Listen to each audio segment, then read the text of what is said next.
Un jour, la plus ancienne des tortues, qui détenait les magies les plus puissantes et qui savait sa fin proche, convoqua les habitants de la plage pour leur transmettre ses secrets. Tous arrivèrent et s'apprêtaient à l'écouter quand elle dit « Est-ce que tout le monde est là ?»« Non, il y a 2 absents, dit un oiseau.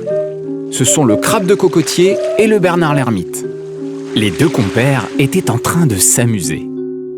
Le Bernard l'ermite dit au crabe de cocotier « On devrait se dépêcher d'aller à la réunion, sinon on risque d'être puni. »« Mais non, les vieilles femmes ne doivent pas nous commander, tu entends ? » ?»« Tu ne dois pas parler comme ça, c'est interdit. »« Amusons-nous encore un peu, et puis nous irons. » Les 2 amis continuèrent à jouer et à s'amuser. Mais au bout de quelque temps, le Bernard l'ermite dit « Allons-y, car j'ai peur des représailles. »« Bon, d'accord, » acquiesça le crabe de cocotier. Et les voilà qui accourent.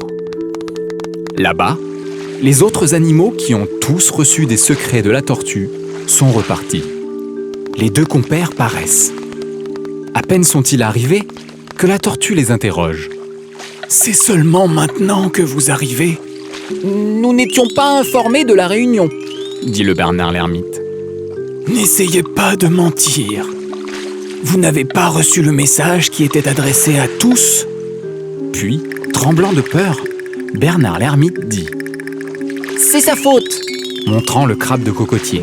« Il n'arrêtait pas de dire qu'il ne fallait pas t'écouter car tu n'es qu'une vieille femme. »« Est-ce bien cela que tu as dit ?»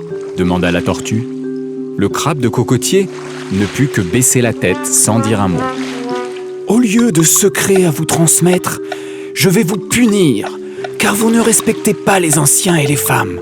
Et ça, ce n'est pas tolérable. » Elle jeta un sort sur leur carapace, qui disparurent d'un seul coup. « Alors, dit-elle, toi, Bernard l'ermite, le lâche, ta vie durant, tu voleras les coquilles des autres. Tu iras d'une coquille à l'autre. Va-t'en.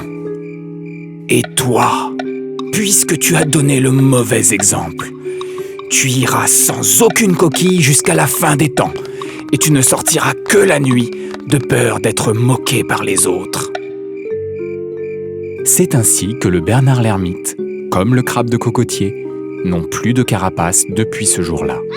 Et que chacun se souvient que pour vivre ensemble, il faut toujours respecter les autres, quels qu'ils soient.